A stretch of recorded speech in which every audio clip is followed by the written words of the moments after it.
কন্যা রাশিতে কেতু অবস্থান করছে দ্বাদশ ঘরে সিংহ রাশিতে। এতদিন সূর্যদেবের নক্ষত্র উত্তরা ফাল্গুনিতে ছিল। এবার এই জুলাই মাসের 20 তারিখে কেতু নক্ষত্র পরিবর্তন করছে, অবস্থান করবে হচ্ছে পূর্বা ফাল্গুনী নক্ষত্রে, যেটা হচ্ছে শুক্রদেবের নক্ষত্র। এবং এই জুলাই মাসের 20 তারিখ থেকে এই নক্ষত্রে থাকবে আগামী বছর 2026-এর 30শে মার্চ পর্যন্ত। প্রায় একটা দীর্ঘ সময় 250 দিনের গোচর হতে যাচ্ছে কেতুর এই নক্ষত্র পরিবর্তনের গোচর। এতদিন উত্তরা ফাল্গুনিতে ছিল, এবার পূর্বা ফাল্গুনিতে। তো কন্যা রাশির ক্ষেত্রে কেতুর কি প্রভাব পড়বে, কোন দিক থেকে কন্যা রাশি লাভবান হতে যাচ্ছে এবং কোন দিক থেকে বিশেষ সাবধান এবং কোন বিশেষ উপাচার করবে এই সময়কালে, এই সমস্ত কিছু তুলে ধরবো। তো যাই হোক, অনুষ্ঠানটি শুরু করার আগে সমস্ত দর্শক বন্ধুদের নমস্কার জানাচ্ছি। তার সাথে বলবো, যারা বহুদিন ধরে অনুষ্ঠান দেখছেন এখনও পর্যন্ত সাবস্ক্রাইব করেননি, অবশ্যই সাবস্ক্রাইব করবেন, এই চ্যানেলের সঙ্গে থাকুন। আগামী দিনে কন্যা রাশি সম্পর্কিত বহু ভিডিও দেওয়া হবে। যারা জ্যোতিষী সংক্রান্ত বিষয়কে খুব ভালোবাসেন, গুরুত্ব দেন, ইন্টারেস্টেড, আশা করছি তারা বিশেষভাবে উপকৃত হবেন। তবে আমি কোনো রকমভাবে কোনো দর্শক বন্ধুকে বিভ্রান্ত করার চেষ্টা করছি না। এটা কিন্তু গ্রহদের গোচরের উপরই আলোচনা করা হচ্ছে, কারো কোনো রকম ব্যক্তিগত কুষ্টি ধরে আলোচনা নয়। আর এটা চন্দ্ররাশি অনুসারেই বলা হচ্ছে। কেতুর নক্ষত্র গোচর, কেতুর এই যে প্রভাব, এই প্রভাবটা বিশেষভাবে প্রভাবিত করবে এই কন্যা রাশির জাতক জাতিকাদের, যাদের জন্মকুষ্ঠিতে কেতুর দশা, কেতুর অন্তর্দশা, শুক্রের দশা, শুক্রের অন্তর্দশায় কেতুর অন্তর্দশা, শুক্রের দশায় কেতুর অন্তর্দশায়, এই দশাগুলো চলছে। মোট কথা কেতুর কানেকশন রয়েছে যে সূর্যের রাশিতে অবস্থান করছে, তাহলে সূর্যের যদি মহাদশা চলে এখন কন্যা রাশি, তাহলে তার মহাদশাতে এখন কেতুর অন্তর্দশা যদি চলে সেটাও চলবে। কেতুর দশা যদি চলে, এখন 7 বছরের কেতুর দশা, সেই দশা যদি চলে তাতেও কন্যা রাশি যথেষ্ট প্রভাবিত হবে এই সময়কালে। তো সূর্যের নক্ষত্রে থাকাকালীন যে প্রভাবটা দিচ্ছিল, এখন কিন্তু এই পূর্বা ফাল্গুনী নক্ষত্রে কেতুর অবস্থান, এটা কিন্তু প্রভাবটা অনেক পরিবর্তন হয়ে যাবে। দ্বাদশ ঘরে কেতু আবার কারক হয়, এখানটাতে স্থান বলেই যাচ্ছে। কালপুরুষ চক্রে এটাই তো মীন রাশি, আর মীন রাশিকে তো কেতু নিজের রাশি ভাবে। তো যাই হোক, এই ঘরে কিন্তু কেতু মোক্ষের ঘরে সিংহ রাশিতে যথেষ্ট ভালো ফল দিবে। এবং রাজার ঘরে তো গ্রহ চট করে খারাপ প্রভাব দিতে পারে না, কারণ রাজার ঘরে যে গ্রহে ঢুকবে সেই গ্রহের উপরই সবার দৃষ্টি থাকবে। তো যার জন্য চট করে খারাপ ফল দিতে পারে না। তো এবার কেতুর যে নক্ষত্র পরিবর্তন, পূর্বা ফাল্গুনী, এই নক্ষত্র হচ্ছে আমাদের খুবই ভালো নক্ষত্র, একটা পবিত্র নক্ষত্র বলতে গেলে। এই নক্ষত্রের অধিপতি হচ্ছে শুক্র। এই কন্যা রাশির ক্ষেত্রে শুক্রদেব হচ্ছে কারক গ্রহ। দ্বিতীয় ঘর, যেটা ধন সম্পত্তির ঘর, মূল ত্রিকোণ রাশির পড়ছে, কিন্তু এটা কিন্তু তুলা রাশি, মূল ত্রিকোণ রাশি। আর ভাগ্যের ঘর যেটা বৃষ রাশি, ওটা সাধারণ রাশি পড়ে গেল। তো এই দুটি ঘরের অধিপতি নক্ষত্রে কেতু অবস্থান করছে, কারক গ্রহের নক্ষত্রে। তো নিশ্চয়ই তাহলে এই দুটি ঘরকে যথেষ্ট প্রভাবিত করবে, এবং তার সাথে শুক্রদেবকে বিশেষভাবে প্রভাবিত করবে, কারণ কেতু হচ্ছে ছায়া গ্রহ। এবার এই যে নক্ষত্র পূর্বা ফাল্গুনী নক্ষত্র, এই নক্ষত্রের অধিপতি শুক্র এবং অধিপতি দেবতা হচ্ছে আবার ভাগ দেবতা। আমাদের দেবতাদের মধ্যে এই দেবতাকে সৌভাগ্যের দেবতা হিসাবে মানা হয়। তাহলে সৌভাগ্যের দেবতার নক্ষত্রে কেতু অবস্থান করবে দ্বাদশ ঘরে। তাহলে কি করবে এখন? বহু গোপন মনের ইচ্ছা, কেতু থেকে তো গোপন ইচ্ছা এগুলোই দেখায়, গোপন জিনিসটাকে দেখায়, জড় শিকার গভীর, এই জিনিসটাকেই তো দেখায় কেতু থেকে। কারণ কেতু হচ্ছে কি অন্তর্মুখী, রাহু হচ্ছে বহির্মুখী। কেতু সবসময় ডিপ জিনিসটাকে বুঝায়। যেমন গাছের শিকড় একটা গাছকে ধরে রাখে, শিকড় কিন্তু মাটির ভিতরেই থাকে, সেই কিন্তু জল শোষণ করে, যে খাওয়ার সেই শোষণ করে অত বড় একটা গাছকে কিন্তু আটকে রাখে। যেই গাছটা আমাদের কিন্তু ফল দেয়, ফল দেয়, অক্সিজেন দেয়, এবং সেই গাছে আবার পাখিও বাস করে। তো একটা গাছ আমাদের কীভাবে আমাদের জীবনের সাথে অতপ্রতভাবে জড়িত রয়েছে, সেরকম কিন্তু কেতু ছাড়া কিন্তু কিছু হবে না। কেতু দিয়েই শুরু আর কেতু দিয়েই শেষ। এটাই হচ্ছে কিন্তু আমাদের এই জ্যোতিষশাস্ত্রে কেতুর একটা বিশেষ ভূমিকা রয়েছে। এবং বেদে কেতুকে বলা হয় ধ্বজা অর্থাৎ পতাকা, যেটা সবার উপরে লাগানো হয়, জয়ের চিহ্ন। পতাকা হচ্ছে জয়ের চিহ্ন, যেটাকে সবার উপরে রাখা হয়। মোক্ষের কারকই হচ্ছে কেতু রাহুর বিপরীতে বসে। রাহু হচ্ছে বহির্মুখী আর কেতু হচ্ছে অন্তর্মুখী।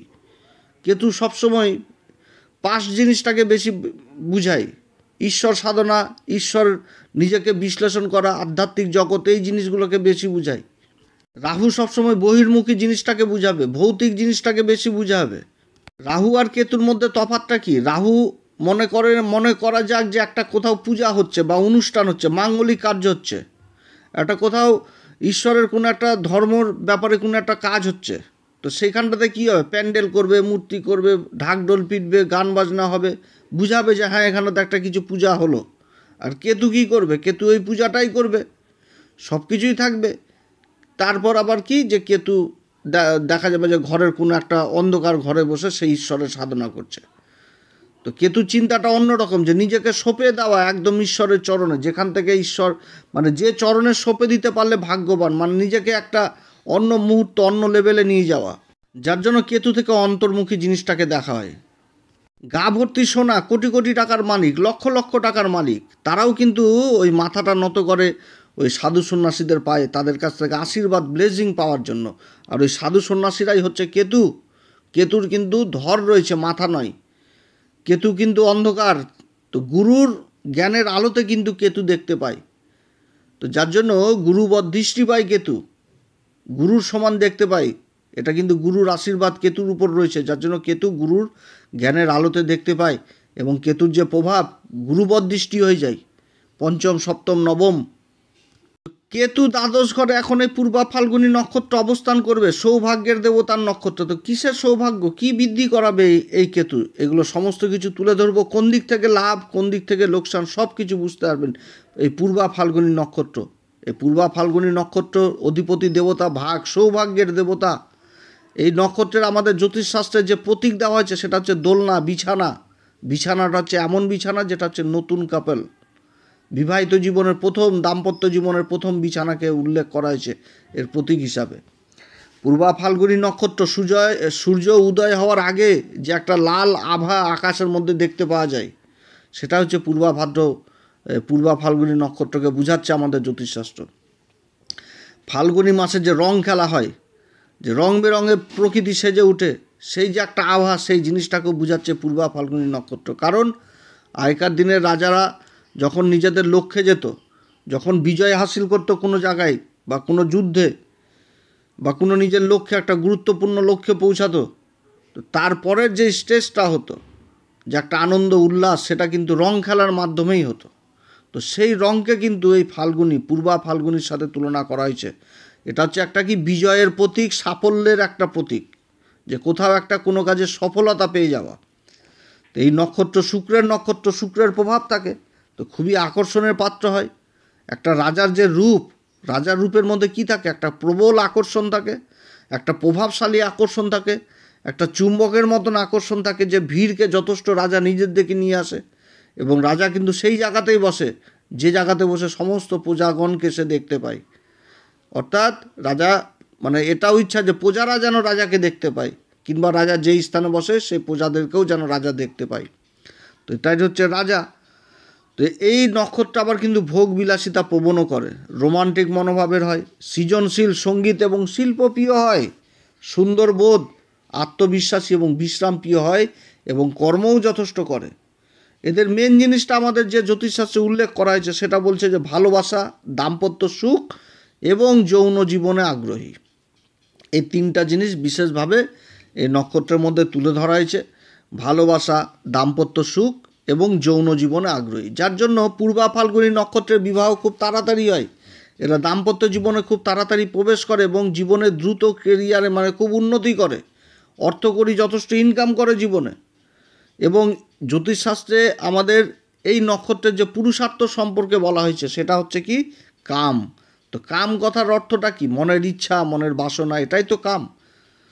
তো এখন দ্বাদশ ঘরে কেতু অবস্থান করছে, তাহলে কোন দিক থেকে মনের ইচ্ছা, কামনা, বাসনা এগুলো পূরণ করাবে কেতু? এই নক্ষত্র জ্যোতিষশাস্ত্র মতের যে গণ দেওয়া হয়েছে সেটা হচ্ছে মনুষ্যগণ, এবং বর্ণ দেওয়া হয়েছে ব্রাহ্মণ, আর এলিমেন্ট দেওয়া হয়েছে ওয়াটার। তো জলে তো জীবজগতের শুরু হয়েছে, বিশ্ব সংসারকে এগিয়ে নিয়ে যাওয়ার যে একটা শক্তি সেটা তো জলের মধ্যেই তৈরি হয়েছে। তো যার জন্য এর এলিমেন্টটা কিন্তু জল দেওয়া হয়েছে। এবং ত্রিমূর্তি, যে ত্রিমূর্তির কথা আমাদের জ্যোতিষশাস্ত্রে বলা হয়েছে সেটা হচ্ছে কি? শ্রীহরি বিষ্ণু। শ্রীহরি বিষ্ণুকে ত্রিমূর্তি হিসাবে দেখানো হয়েছে। এবং অ্যানিম্যাল, যে পশুর কথা বলা হয়েছে সেটাও বলা হচ্ছে কি? ফিমেল র্যাট, ইঁদুর, ফিমেল ইঁদুর। আর যে পাখির কথা বলা হয়েছে সেই পাখিটি হচ্ছে ঈগল পাখি। তো ঈগল পাখি এমন একটি পাখি যেমন একটা বয়সের সময় ঈগলের কিন্তু নিজের ঠোঁট, তারপর পায়ের নখ, এগুলো কিন্তু আছাড় মেরে মেরে ভাঙে, কারণ শিকার করার মতন সেই জায়গাটা থাকে না এবং খুব কষ্ট পায় সেই সময় ঈগল। কিন্তু প্রকৃতি ঈশ্বর তাকে কিন্তু সেই ক্ষমতাটা দিয়েছে, আবার কিন্তু সেই ঠোঁট, আবার সেই নখ সব কিছুই পেয়ে যায় ফিরে। তো এরকম পূর্বা ফাল্গুনী নক্ষত্র এদের জীবনে একবার না একবার কঠিন পরিস্থিতি, ভয়ঙ্কর পরিস্থিতি হয়ে ওঠে, চ্যালেঞ্জের মুখোমুখি হয়ে যায় জীবন, কিন্তু পরবর্তীতে এরা আবার নিজেকে গুছিয়ে ফেলে এবং সমাজ আবার সেই নিজের রূপ ধারণ করে, প্রভাবশালী রূপ, ভিড়কে আকর্ষণ করার রূপ। কিভাবে আকর্ষণ করতে হবে, সৌভাগ্য যেখানটাতে ভাগ্য থাকে, পারাধ্য যেখানটাতে থাকে, যে কম কর্ম করে বেশি লাভ হয়ে যায় জীবনে, সেটাই তো হচ্ছে ভাগ্য। তো সেই জিনিস যখন সাপোর্ট করে, প্রকৃতি যখন সাপোর্ট করে, তখন সেই জিনিসটা পায় এরা, প্রকৃতির ঈশ্বরের কৃপাতে সেই জিনিসটা লাভ করে। এবং এই নক্ষত্রের যে গাছের যে ভূমিকা, যে গাছ তুলে ধরা হয়েছে সেটা হচ্ছে পলাশ গাছ। তো পলাশ গাছের যে পলাশ ফুল ফাল্গুন মাসে ফুটে, কত সুন্দর প্রকৃতি হয়ে যায়, রং বেরঙের একটা আবির খেলার প্রকৃতি, রং খেলার প্রকৃতি সেই ফাল্গুন মাসেই তো তৈরি হয়। তো এই গাছকে, এই পলাশ গাছকে কিন্তু এই পূর্বা ফাল্গুনী নক্ষত্রের গাছের সিম্বল দেওয়া হয়েছে। তো এই তো হচ্ছে পূর্বা ফাল্গুনী নক্ষত্রে। এবার এই নক্ষত্রে কেতু দ্বাদশ ঘরে অবস্থান করবে। তো দ্বাদশ ঘরে অবস্থান বিজয়ের প্রতীক, জয়ের প্রতীক। দ্বাদশ ঘর কি? দ্বাদশ ঘর কোর্ট কেস মুকদ্দমা। তো কন্যা রাশির যারা বহুদিন ধরে কোর্ট কেস মুকদ্দমায় ঝুলছিলেন, যেটা যার মীমাংসা ছিল না, এই সময়কালে জয় নিশ্চিত করাবে কেতু। কারণ বেদে কেতুকে ঝান্ডা বলা হয়, পতাকা বলা হয়, যেটা সবসময় উঁচুতে লাগে। তো এখন সৌভাগ্যের প্রতীকের নক্ষত্রে কেতুর অবস্থান আর বিজয় চিহ্ন পতাকা, তো অবশ্যই তাহলে এই কন্যা রাশি নিজেদের জীবনে যারা বহুদিন ধরে সংগ্রাম করছেন কোনো কোর্ট কেস মুকদ্দমায়, সেখানটাতে বিজয় পেতে যাচ্ছে। বিদেশ সংক্রান্ত কাজগুলো যথেষ্ট ভালো হবে এই কন্যা রাশির। বিদেশ সংক্রান্ত যারা বিদেশে বসবাস করছেন, যাদের কোনো আইডেন্টি কার্ড ছিল না, সেই কার্ডগুলো তৈরি হবে, বা যারা বিদেশে যাওয়ার চেষ্টা করছেন সেই কাজগুলো ভালো হবে, এবং যারা বিদেশি কোম্পানিতে কাজের চেষ্টা করছেন সেই কাজগুলো ভালো হবে। বিদেশ সংক্রান্ত কাজের যাদের মনের মধ্যে সুপ্ত বাসনা ছিল, ইচ্ছা ছিল যে কোনো বিদেশি কোম্পানিতে কাজ, বা বিদেশি কোম্পানিতে যারা কাজ করছেন, যাদের কাজের কোনো প্রমোশন ছিল না এইগুলো, বা কোনো বড় প্রজেক্ট লাভের আশায় বসেছিলেন, সেই কাজগুলো হবে। আত্মীয় স্বজনদের মধ্যে সম্পর্ক ভালো হবে, বাড়িতে মাঙ্গলিক কার্য অনুষ্ঠিত হবে, এবং তার সাথে যাদের বাড়িঘরের দুশ্চিন্তা ছিল সেই দুশ্চিন্তাও দূর হবে। বাড়িঘর যেরকম সেলের দুশ্চিন্তা ছিল, সেরকম নির্মাণেরও যাদের দুশ্চিন্তা ছিল যে ভালো জায়গা খুঁজে পাচ্ছি না, তো ভালো জায়গাও খুঁজে পাবে। আবার যারা বাড়িঘর নিয়ে, জায়গা জমি নিয়ে অশান্তিতে ভোগ করছিল, সেই কাজগুলো হবে। যারা জায়গা জমি সেল পারচেজের কাজের সাথে যুক্ত রয়েছেন সেই কাজগুলো হবে, ভূমি সংক্রান্ত কাজগুলো হবে। যারা আবার স্ত্রীবর্গীয় ব্যবসার সাথে যুক্ত রয়েছেন, যেমন কসমেটিকের ব্যবসা, অলংকারের ব্যবসা, জুয়েলারির ব্যবসা, তারপরে ফ্যাশন ডিজাইনার, বিউটিশিয়ান, সুতির কাপড়ের ব্যবসা, রেডিমেড গার্মেন্টের ব্যবসা, এই সমস্ত কাজগুলো যথেষ্ট উন্নতির যোগ রয়েছে। যোগাযোগ ব্যবস্থার ব্যাপক উন্নতি এই সময়কালে। আবার যারা সোশ্যাল মিডিয়াতে অ্যাক্টিভ রয়েছে সেই কাজগুলো যথেষ্ট ভালো হবে এই সময়কালে। কেতু অবস্থান করছে দ্বাদশ ঘরে। আবার কেতুর যে পঞ্চম দৃষ্টি, গুরুবর দৃষ্টি, সেই দৃষ্টিটা পড়ছে ধনু রাশির উপর। ধনু রাশি হচ্ছে গুরুর রাশি, এবং এই রাশিকে কেতু নিজের রাশি মনে করে। তো ধনু রাশিটা সুখের ঘর, সুখ বৃদ্ধি করবে, এবং এই নক্ষত্রে আকস্মিকভাবে বিবাহের সম্পর্ক হবে, দাম্পত্য জীবনে সুখ বৃদ্ধি হবে, কোথাও ঘুরতে যাওয়া, থাকা, এগুলো হবে। তবে যে বিবাহের সম্পর্ক, সেই জিনিসটাও উঠে আসে বিদেশ সংক্রান্ত। যে হয় এখন ফেসবুক, ইনস্টাগ্রাম, কত রকম গ্রাম রয়েছে, সেই যোগাযোগ মাধ্যমে দেখালো যে যেই স্থানে জন্ম তার থেকে একটু দূরে গিয়েই বিবাহ হচ্ছে। তো এই জিনিসটাও উঠে আসছে যে দূরে কোনো মানে বিবাহ ঠিক হয়ে যাওয়া, এই জিনিসটাও উঠে আসছে। এবং এই সময়কালে মনের মধ্যে যে গোপন ইচ্ছা, যে সুপ্ত বাসনা ছিল বহুদিনের, যে মানুষের জীবনে থাকতেই পারে শখ, একাধিক শখ থাকতে পারে, সেই স্বপ্নগুলোও পূরণ করাবে এই কেতু। ভৌতিক সুখ যথেষ্ট লাভ করাবে কেতু। শত্রুদের মধ্যে বিজয় হাসিল করাবে কেতু। রেগুলার যে আমরা কম্পিটিশন, প্রতিনিয়ত কম্পিটিশনে পড়ে থাকি নিজেদের জীবিকা নির্বাহ করার জন্য, প্রতি মুহূর্তে কম্পিটিশন সংঘর্ষ ছাড়া কোনো কিছুই নাই জীবনে, যে কোনো কাজে। এবং নিজের সংঘর্ষ নিজেকেই করতে হয়। এই সংঘর্ষের মধ্যে কেউ আসবে না কেউ কাউকে সাহায্য করতে। তো সেই সংঘর্ষে যথেষ্ট এগিয়ে থাকবে, এই সময় কিন্তু একটা সৌভাগ্য, একটা ঈশ্বরীয় শক্তি যথেষ্ট কাজ করবে এই কন্যা রাশির ক্ষেত্রে, যে এত শত্রুদের মধ্যে থেকেও কিন্তু আমি এগিয়ে যাচ্ছি, আমার নিজের জীবিকা, আমার নিজের কর্মকে নিয়ে যেতে পারছি। যারা ইম্পোর্ট এক্সপোর্টের কাজের সাথে যুক্ত রয়েছেন তাদের জন্য যথেষ্ট ভালো, আকস্মিকভাবে মালের অর্ডার বৃদ্ধি পাবে। তো যাই হোক, পূর্বা ফাল্গুনী নক্ষত্রে অনেক জিনিস উঠে আসছে, কলেজ শিক্ষা উঠে আসছে। যারা শিক্ষার দিকে জড়িত রয়েছেন, যারা গভীর কোনো রিসার্চ করছেন, যারা কোনো গবেষণা করছেন বা কোনো গোপন কার্যের সাথে জড়িত রয়েছেন, সেই কাজগুলো তো যথেষ্ট সফলতা রয়েছে এই সময়কালে। কারণ যে নক্ষত্র অবস্থান করছে তার তো তুলেই ধরলাম যে একটা বিজয়ের সূচনা, বিজয়ের পরে যে একটা আনন্দ উল্লাস, সেটাই কিন্তু বোঝাচ্ছে এই নক্ষত্র থেকে। অর্থাৎ নিজের লক্ষ্যে, নিজের টার্গেটে কিন্তু যেতে পারবে এই সময়। সরকারি বেসরকারি যে কর্মচারীগুলো প্রতিনিয়ত একটা টার্গেটের মধ্যে ফেসে যায়, যেই টার্গেট পূরণ করো, তারপর আবার আরেক টার্গেট, তারপরে আবার আরেক টার্গেট। তো এই টার্গেটগুলোও কিন্তু নিজের জীবনে এই সময়কালে পূরণ করতে পারবে। আর কেতু কিন্তু এটা আকস্মিকভাবেই করাবে। তো দ্বাদশ ঘরে কেতু অবস্থান করছে, যথেষ্ট সুখ স্বাচ্ছন্দ্য, আনন্দ, থাকা ঘোরা, এগুলো তো যথেষ্ট দিবে, ভৌতিক সুখ তো দিবে। কিন্তু কেতু তো হচ্ছে আবার অন্তর্মুখী। কেতু তো নিজের সেই জিনিসটাও তো প্রকাশ করবে দ্বাদশ ঘরে। এবং কেতুর যে নবম দৃষ্টিটা, সেটা কিন্তু যে পড়ছে আবার অষ্টম ঘরে। এবং কেতু স্বয়ং অবস্থান করছে মোক্ষ ত্রিকোণে। তো সবই দিবে, সব কিছুই লাভ করবে, আনন্দ উপভোগ সবই পাবে কন্যা রাশি। কিন্তু সর্বশেষে মনে হবে সবই বৃথা, সবই বৃথা মনে হবে, যে কিসের ভোগ, কি করলাম জীবনে। ভোগ তো চলে যাবে অন্যদিকে, তখন চলে আসবে মাইন্ড অন্যদিকে, যে ভোগের পর সেই আসল ভোগী হয়ে যাব, এই রকম চিন্তা চলে আসবে, যে কোথায় সেই শান্তি, মানসিক শান্তি কোথায়। তো সেই শান্তি হচ্ছে ঈশ্বরের চরণে, যে চরণে নিজেকে সঁপে দিতে পারলে জীবন ধন্য হয়ে যাবে। এরকম চিন্তা ভাবনাও কিন্তু এই কন্যা রাশির মধ্যে চলে আসবে। কারণ কন্যা রাশির যে কেতু অবস্থান করছে, এটা মোক্ষ ত্রিকোণের ঘর হয়ে গেছে। দ্বাদশ ঘর, চতুর্থ ঘর এবং অষ্টম ঘর, এই তিনটি ঘর কিন্তু এ সময় অ্যাক্টিভ হচ্ছে এই নক্ষত্র থেকে।